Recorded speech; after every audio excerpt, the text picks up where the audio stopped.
Gold, trusted gold buyers. మీరు తాకట్టు పెట్టిన బంగారాన్ని విడిపించి ఈ రోజు ఉన్న మార్కెట్ ధరకు కొనబడను. Latest development. అర్థమైంది. బాబు పదరా, మనం బయటికి వెళ్ళి ఆడుకుందాం. ఏంటలా చూస్తున్నారు? రోజు రోజుకి నీ అందం ఇంకా అందంగా కనిపిస్తుంటాను. అబ్బా వదలండి. పెళ్ళాలు చెప్పే పరమ రొటీన్ డైలాగ్ ఇదే. స్టేషన్కి వెళ్ళొద్దా? నీ జీవితమే ఒక పోలీస్ స్టేషన్, అందులో నువ్వు ఒక ఖైదీవి, నీ మొగుడు ఒక inspector. You are under arrest. నీకు అసలు పగలు రాత్రి తేడా తెలియడం లేదు. ఓ సిప్పిచ్చిదానా, నిన్ను కలుసుకున్న తర్వాత నెలలు సంవత్సరాలే మర్చిపోయాను. ఇక పగలు రాత్రి ఏం గుర్తుంటాయి? వద్దండి ప్లీజ్. వద్దనుకే ప్లీజ్. టైం అయిపోతుందండి. పర్వాలేదులే, అక్కడ ఇక్కడ నేనే కదా నీ మొగుడిని.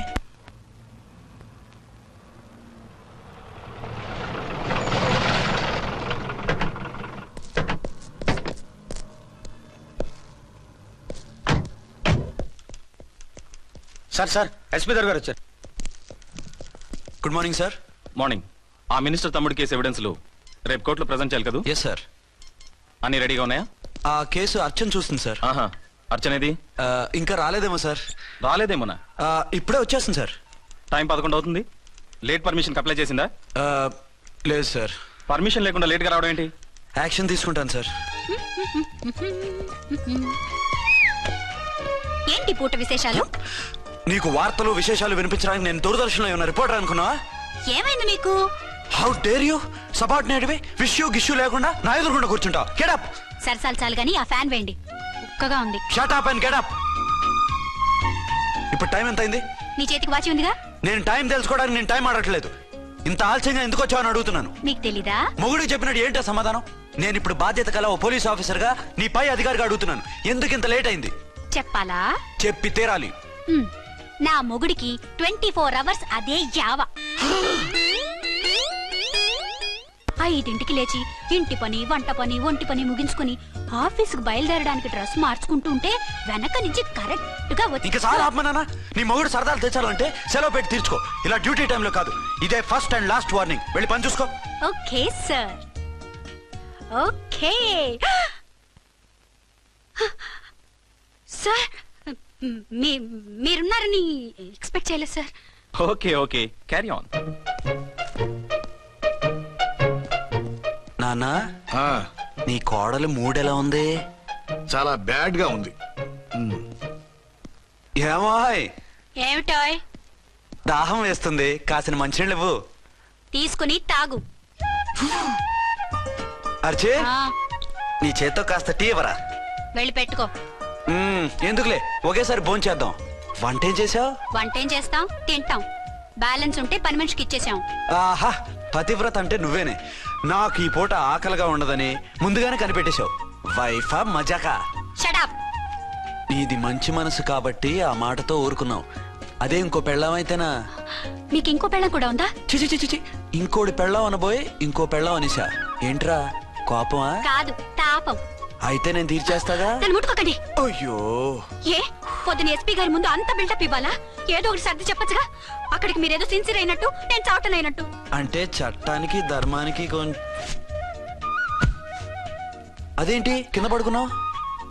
చట్టానికి ధర్మానికి విలువ ఇవ్వాలి కదా. మీరు సిఐ గారు, మేము ఎస్ఐలం. మీరు పైన ఉండాలి, నేను కింద ఉండాలి. చి అది బయట చెప్పే డైలాగు. భార్యా బిడ్డల కన్నా బాధ్యత గొప్పది కాదుగా. ఇది ఇంట్లో చెప్పే డైలాగ్. పడగొట్టి పని గడుపుకునే మగమాటలు మాట్లాడకండి. మీ చేత తిట్లు చీవాట్లు తినే కర్మ నాకేం పట్టలేదు. ఎందుకు ఏడుస్తావు? ఇప్పుడు ఏమైందని? నేనెందుకు ఏడుస్తాను? ఆ తిక్కుమాలిన ఉద్యోగానికి రాజీనామా చేసి పారేస్తే ఏడవలసిన వాళ్ళు ఏడుస్తారు. ఆ పని మాత్రం చేయకేన అర్థంకి. దీనికి మాత్రం లోటు రాకూడదు. పెళ్ళానికి కోపం వచ్చినప్పుడే మొగుడికి మూడొస్తుందో? నాకే రావటం లేదు, వదలండి. నాకు వచ్చింది కదా, ఆటోమేటిక్ గా నీకు వచ్చేసింది.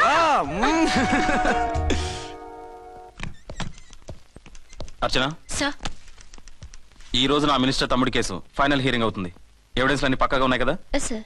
లేదంటే తన తమ్ముడిని విడిపించుకోవడానికి ఆ మినిస్టర్ తన పవర్ అంతా ఉపయోగించి కేసును తారుమారు చేస్తాడు. లేదు సార్, అన్ని పక్కగా ఉన్నాయి. ఖచ్చితంగా లైఫ్ పడుతుంది. గుడ్, వాడిని తీసుకెళ్ళు. వీడిని ఇక్కడికి ఎందుకు తీసుకొచ్చారు? నాన్న ఇంట్లో లేడు, నేను అర్జెంట్ గా బయటకు వెళ్ళాలి. వీడేమో ఏడుస్తున్నాడు, ఏం చేయాలో తెలియక. నేను కోర్టుకు వెళ్ళాలండి. సరే ఇవ్వండి. లేదు, లోపల ఎస్పీ గారు ఉన్నారు. ఓకే.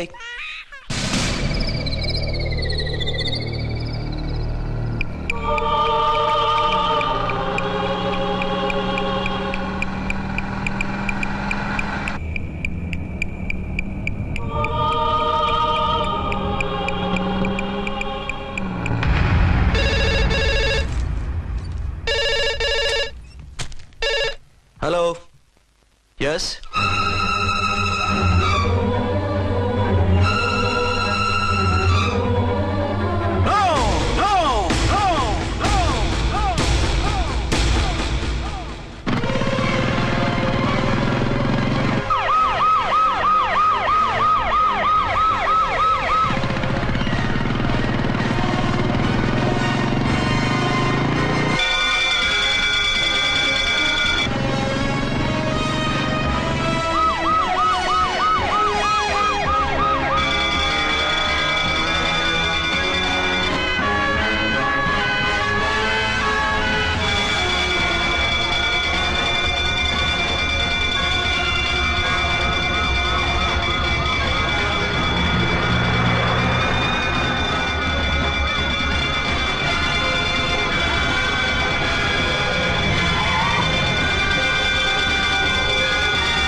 ఎవరో మందు పాత్ర పెట్టి పోలీసు వ్యాన్ని పేల్చేశారు.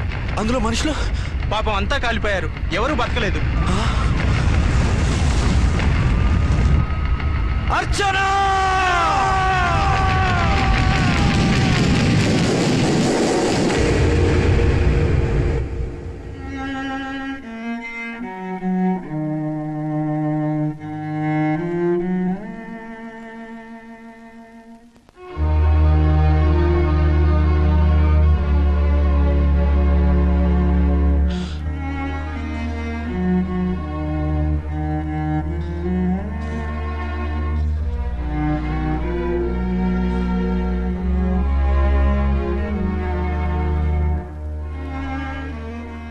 రెండేళ్లు పైనైంది వాళ్ళు నీకు దూరమై. ఇంకెన్నాళ్ళు ఇలా బాధపడతావు బాబు? నేను ఇలా చూస్తూ నేను తట్టుకోలేనురా. నువ్వు మళ్ళీ మామూలు మనిషి కావాలి, నువ్వు మళ్ళీ పెళ్లి చేసుకోవాలి. నాన్న, అవునరా, మరో పెళ్లి చేసుకుని నా అర్చనకు ద్రోహం చేయలేను. నిద్రాహారాలు మానేసి ఇలా కుమిలిపోతూ పిచ్చివాడు అయిపోయి మాకు ద్రోహం చేస్తావా? నిన్ను అర్చన్ని మర్చిపోమని చెప్పటం లేదు బాబు, అర్చనికి దూరమైన బాధను మర్చిపోమంటున్నావు. నా బిడ్డ ఎలాగూ పోయింది, కనీసం నువ్వైనా సుఖపడు. ఈ మాట అత్తగా కాదు బాబు, తల్లిగా చెప్తున్నాను. నేను అర్చన భర్తగానే బతుకుతాను తప్ప మరొకరి భర్తను కాను. నీకు చనిపోయిన భార్య ఒక్కరితే కాదురా, బతుకున్న తండ్రి కూడా ఉన్నాడు. నేను ఓ భార్యకి భర్తలేరా? భార్య లేని జీవితం ఎంత నరకమో నాకు తెలుసు. మీ అమ్మను మర్చిపోలేక ఆత్మహత్య చేసుకుందాం అనుకున్నాను. కానీ తల్లి లేని వాడివి, తండ్రి కూడా లేని అనాథగా మిగలకూడదని ఇంకా బతుకున్నాను రా. దాన్ని మర్చిపోలేకే ఈ తాగుడుకు అలవాటు పడ్డాను. నువ్వు నాలా కాకూడదు, ఈ వంశం నీతోనే అంతరించిపోకూడదు. నీకు తోడు ఈ ఇంటికి ఆడదికు కావాలరా. చనిపోయిన భార్య మీద ఉన్న ప్రేమ బతికున్న ఈ తండ్రి మీద ఉంటే పెళ్లి చేసుకో, లేదంటే చెప్పు, ఏ రైలు కిందో తలబిడి చేస్తాను. కాదనకు బాబు. మీకోసం కాకపోయినా మా కోసమైనా ఈ పెళ్లి చేసుకోండి సార్. మీరు ఈ పెళ్లి చేసుకుంటే పైన అమ్మగారు కూడా సంతోషిస్తారు. సరే, మీ ఇష్టం. రంగోటి, ఇప్పుడు నాకు చాలా ఆనందంగా ఉందిరా. ఈ శుభ సందర్భంలో ఫుల్ పీకేస్తారా? లేదు, ఈ రోజు నుంచి నేను మందు మానేస్తున్నా. ఇదిగో, ఈ రోజు నుంచి నీ డ్యూటీ అల్లుడు గారి దగ్గర కాదు, మా దగ్గర. పద అమ్మాయిని చూద్దాం. అలా అయితే మంచి పోజులో ఉన్న అబ్బాయి గారి ఫోటో ఒకటి తీసుకోండి, పెళ్లి కూతురు చూపిద్దాం. అబ్బాయి బాగానే ఉన్నాడు. ఒరిజినల్ ఫిగర్ చూస్తే ఇంకా బాగుంటాడండి, కత్తిలా ఉంటాడు. చూసుకోవడానికి బాగుంటాం కాదు, చేసుకోవడానికి బాగుండాలి.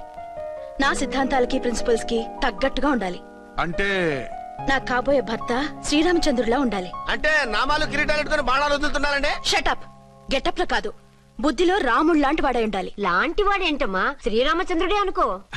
రాముడైనా సూర్పడకను చూసాడేమో కానీ మా వాడు డ్యూటీలో లేడీ కానిస్టేబుల్ ఉంటే షూస్ తప్ప ఫేస్ చూడడు. కట్నం పైసా అడగకూడదు. మా సీఏ గారికే బోల్డ్ అంత ఉంది. కాకపోతే మా వాడికి ఇదివరకే పెళ్ళయిందా? అబ్బే లేదమ్మా, ఇదే మొదటి పెళ్లి. ఇది వరకు ఎన్ని సంబంధాలు వచ్చినా అతను చేసుకున్నా అంట. ఏ ఏదైనా ప్రాబ్లమా? కాదు, అమ్మాయిలు నచ్చగా నీ ఫోటో చూసి బాగా ఇంప్రెస్ అయ్యంట. నువ్వు గనక ఓకే అంటే నాకు ఓకే. అదేంటండి, అబ్బాయికి రెండో పెళ్లి అమ్మాయి చెప్పలేదే? చెప్తే ఒప్పుకోదని. అందుకని అబద్ధం చెప్పి పెళ్లి చేస్తారా? ఉద్యమాలని విప్లవాలని తిరిగి దీన్ని చేసుకోవడానికి ఎవరూ ముందుకు రావడం లేదు. రాక రాక మీ సంబంధం వచ్చింది. రైటే, కానీ రెండో పెళ్లి గురించి చెప్పకుండా పెళ్లి చేస్తే ఆ 3 ముళ్ళు పడి 3 రాత్రులు గడిస్తే అన్ని సర్దుకుంటాయి. అంటే మోసం చేసి చేయటం ఇందులో మోసం ఉంది. ఇదేమన్నా మొదటి భార్య బిడ్డల్ని పెంచాలా, ఆ భార్యతో భర్తను పంచుకోవాలా? అది కాదండి, అమ్మాయి బాగా ఫాస్ట్. ఒక పెళ్లిలో చూసాం. తర్వాత ఏదైనా గొడవ చేస్తే అలా చేస్తే నా కూతురే కదమ్మా నష్టపోయేది. ఆయనంత ధైర్యంగా చెప్తున్నప్పుడు మనకేంటండి? మీరు కాదంటే దానికి ఈ జన్మలో మొగుడు దొరకడు. కాదనకండి. సరే, మీ ఇష్టం. నా ఇష్టం. సరే, అమ్మాయికి అన్నీ చెప్పారా? అన్నీ అంటే ఒక్క మీ పెళ్లి గురించే కాదు, మన ఫ్యామిలీ బ్యాక్గ్రౌండ్ గురించి కూడా చెప్పేసి. అవునవును, ఏమంది? చాలా బాధపడింది, జాలి పడింది. నిన్నే చేసుకోవాలని ఆశపడింది. నువ్వు కూడా ఊ అన్నావంటే సరే కాదు. అదేంటండి, అమ్మాయి దగ్గర ఎలాగో నిజం దాచాం, అబ్బాయి దగ్గర దాచడం ఎందుకు? దాయకపోతే వీడు అసలు పెళ్లి వద్దుంటాడయ్యా. తర్వాత అయినా తెలుస్తుంది కదండి. ఆ పిల్లబాబు చెప్పాడుగా, 3 మూళ్ళు పడి 3 రాత్రులు గడిస్తే అన్ని సర్దుకుంటాయని. అదే పని మనవాడు చేస్తాడు.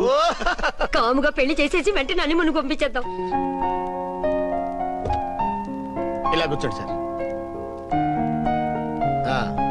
అది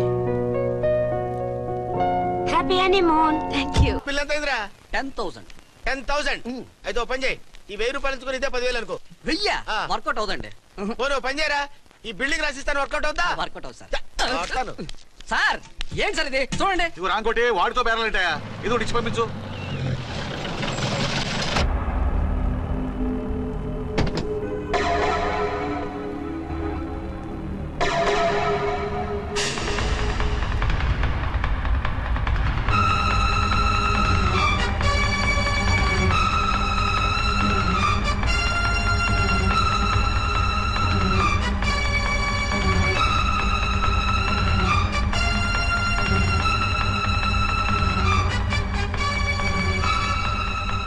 మావయ్య, అమ్మా, రాంకోటి, అర్చనా. నువ్వు చనిపోలేదు మావయ్య, బతికే ఉన్నాను. ఆయన ప్రేమే నన్ను బతికించింది. బాబు, మీ మనవడు.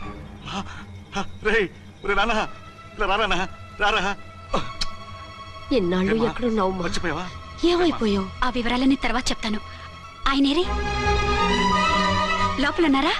లేరు మేడం. ఏం ఆఫీస్కి వెళ్ళారా? ఊటీకి వెళ్ళారు. డ్యూటీ మీద వెళ్ళారా? అవునమ్మా, డ్యూటీ మీద వెళ్ళారు. అక్కడ ఏ హోటల్ ఎదిగారు? తాజ్ రెసిడెన్సీ. నువ్వు లోపలికి పోదమ్మా, మాట్లాడుకుందాం. లేదమ్మా, నేను ముందు ఆయన చూడాలి. నేను ఇప్పుడే ఊటీ వెళ్తాను. ఎందుకమ్మా?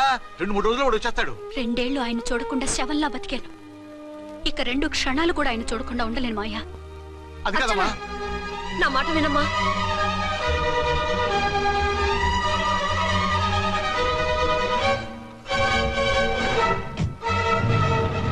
ఇప్పుడెలా? అదే అర్థం కావట్లేదు. అల్లుడు గారికి మళ్ళీ పెళ్లి చేసామని బాధపడాలో, కూతురు బతికొచ్చిందని సంతోషపడాలో తెలియటం లేదు. నాకు అసలు ఏమీ అర్థం కావట్లేదు. ఈ టెన్షన్ నేను తట్టుకోలేను. వేసేస్తా, మళ్ళీ మందేసేస్తా. రామకోటి, అమ్మాయి గారు వచ్చేసారని, పెళ్లి విషయం తెలియనివ్వద్దని వెంటనే అల్లుడు గారికి ఫోన్ చేసి చెప్పు.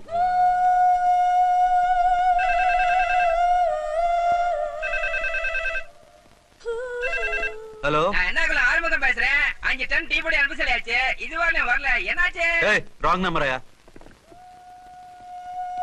ఏంటి ఇప్పటి వరకు యమా ఫాస్ట్ గా ఉన్నావు, సడన్ గా ఎంత సిగ్గు వచ్చేసింది? ఆడది తల వంచి సిగ్గుపడేది పెళ్లిలోను, తను వంచి సిగ్గుపడేది శోభన రోజున.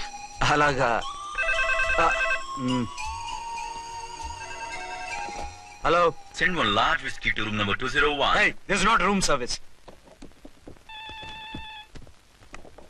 Good evening, sir. May I help you? We are busy. Don't give any phone calls till morning, okay? Okay, sir. I will give instructions to the operator. Have a nice sleep. Good night, sir. Thank you. Okay. Hello. ఎవరు sir? Hyderabad నుంచి విక్రాంత్ గారని వచ్చారు. ఆయన connection ఇవ్వండి. Sorry sir, ఆయన morning దాకా ఎవరికి connections ఇవ్వద్దన్నారు. నా ఫోన్ వస్తుందని ఎక్స్పెక్ట్ చేసి ఉన్నాడు ఆయన. త్వరగా ఇవ్వండి. No sir, we're very sorry. Urgent రా మొగడా, లేకపోతే నీ పేరు చెప్పుకొని కాపురాలు కూలిపోతాయి. కూల్తే కూలాయి, మా హోటల్ కి మాత్రం బ్యాడ్ టాక్ రాకూడదు. Bye. Hello hello hello hello. అయిపోయింది. ఇప్పుడు ఈ 3వ ప్రపంచ యుద్ధాన్ని ఆపేదిలాగా? ఫ్లైట్ లో వెళ్ళిపోతే కరెక్ట్. ఇదిగో మొత్తం సిగ్గంతా అప్పుడే ఖర్చు పెట్టేకు, ఇంకా 2 రాత్రులు పడాలి. లైట్. ఓకే, వెలుగు పడుతోంది. ఆ కర్టన్ కూడా క్లోజ్ చేయండి.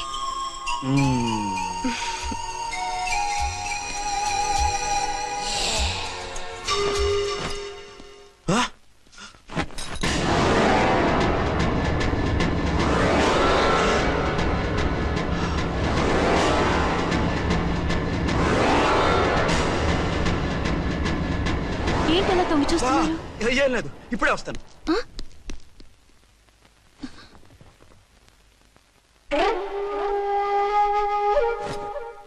Excuse me, will you please tell me the room number of Mister Vikrant? Just a moment. అర్చన,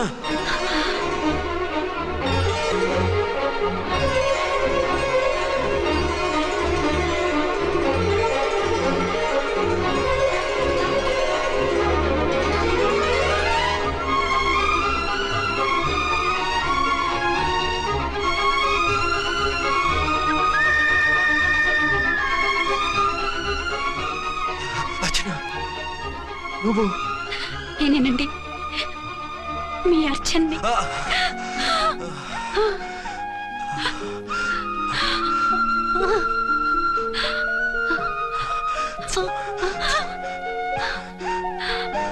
మన బాబండి. డాడీ. అరే నాన్న, వచ్చి. Archana. Excuse me, excuse me, excuse me, excuse me. ఇక్కడ బహిరంగ ముద్దుల నిషేధం, పక్క వాళ్ళకి ఇబ్బంది కదా, కొంచెం కంట్రోల్లో ఉండండి. Thank you, bye. రూమ్కి వెళ్తాం పదండి. అటొద్దు, ఏ? అక్కడ ఎవరో ఉన్నారు. ఎవరు? తర్వాత చెప్తాను. నేను ఇంకో రూమ్ తీసుకొస్తాను. ఉండు. మిమ్మల్ని ఎప్పుడెప్పుడు చూస్తానా, అసలు చూడగలనా అని భయపడిపోయాను. అసలు ఇన్నాళ్ళు ఎక్కడున్నావు, ఏమైపోయావు? ఆ రోజు మినిస్టర్ తమ్ముడిని తీసుకుని కోర్టుకెళ్తుంటే వాళ్ళ మనుషులు అటాక్ చేసి నన్ను బాబుని కిడ్నాప్ చేసి వ్యాన్ని పేల్చేశారు. దేనికి? సాక్ష్యాధారాలు లేకపోతే కేసు కొట్టేస్తారని. ఏదైనా గొడవైతే నన్ను అడ్డం పెట్టుకుని తప్పించుకుందామని.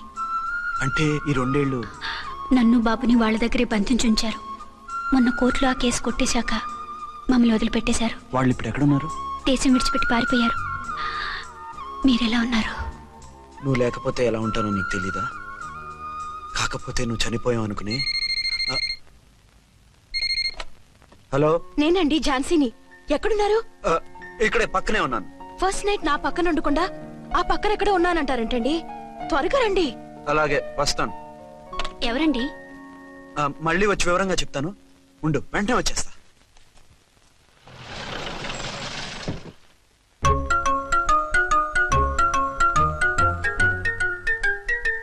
విక్రాంత్ గారు రూమ్ నెంబర్ ఎంతండి? ఆయన 2 రూములు తీసుకున్నారు సార్. ఏ రూమ్ లో ఉన్నారండి? సారీ సార్, మాకు తెలియదు. తెలుగు ఆ మాత్రం తెలీదా? పైగా సూట్ ఒకటి. సార్, రామకోటి, నువ్వేంటి ఇక్కడ? అర్చనమ్మ గారు బతిగా ఉన్నారండి. ఇప్పుడే వచ్చింది. కలిసారా? మీ పెళ్లి విషయం చెప్పేశారా? లేదు, ఇప్పుడు చెప్పాలి. వద్దు సార్, చెప్పొద్దు. ఏ? 2 ఏళ్లుగా తప్పించి కలవరించి ఎంతో ఆశగా మీకోసం వస్తే నేను 2వ పెళ్లి చేసుకున్నానని ఎలా చెప్తారు సార్? ఈ విషయం ఆవిడకి తెలిసి తట్టుకోలేదు సార్. దివ్య భారతిలో మేడం నుంచి దూకి చచ్చిపోతుంది సార్. నిజమే, తను చాలా సెన్సిటివ్. అయితే ఝాన్సీకి చెప్తా. అది ఇంకా డేంజర్ అండి. ఏ? తనకి నా గురించి మొత్తం తెలుసా? ఆవిడకి అసలు ఏం తెలియదండి బాబు. మీరు ఫస్ట్ హ్యాండ్ అని ఆవిడకి అబద్ధం చెప్పి పెళ్లి చేశాం. అదేంటి? పెళ్లి ముందు చెప్పమన్నాను, చెప్పామని చెప్పారు. చెప్తే ఆవిడ చేసుకోదు, మీరు చేసుకోరని అలా అబద్ధం చెప్పాం. ఆవిడ అసలే ఫాస్ట్ అండి. ఈ నిజం తెలిస్తే పెళ్లి మీద పెళ్లి చేసుకున్న దొంగ సీఎని పేపర్లో వేయించి దాని కింద మీ ఫోటో వేస్తుంది. ఆ ఆవేశంలో సూసైడ్ చేసుకున్నా చేసుకుంటుందండి. సార్, 206 లో ఉన్నవాడు మీకు అవుతారు? ఆవిడ మా ఆవిడే. ఆవిడ మిమ్మల్ని పిలుస్తున్నారు సార్. అలాగే సార్, రూమ్ నెంబర్ 306 లో ఉన్నవాడు మీకు అవుతారు? ఆవిడ మా ఆవిడే. మిమ్మల్ని రమ్మంటున్నారు సార్. ఆవిడ పిలుస్తుంది, ఈవిడ పిలుస్తుంది. నేను ఎటు వెళ్ళాలరా? ఇద్దరి దగ్గరికి వెళ్లకుండా వేరే రూమ్ తీసుకుని రెస్ట్ తీసుకోండి. మెంటల్ పీస్ లేకపోయినా మెంటల్ లేకుండా ఉంటుంది.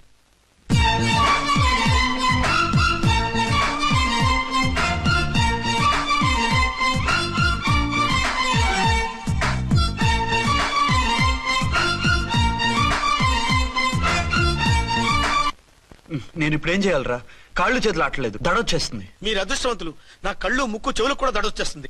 సార్, మీకు ఎన్నిసార్లు చెప్పాలి? మీ బిడ్డ తల్లిగా రమ్మంటున్నారు. సరే, వస్తున్నాను పద. సార్, మూన్ వెళ్ళిపోయి సన్ వచ్చేసేలా ఉందంట సార్. మీ హనీమూన్ వైఫ్ గారు మిమ్మల్ని పిలుస్తున్నారు.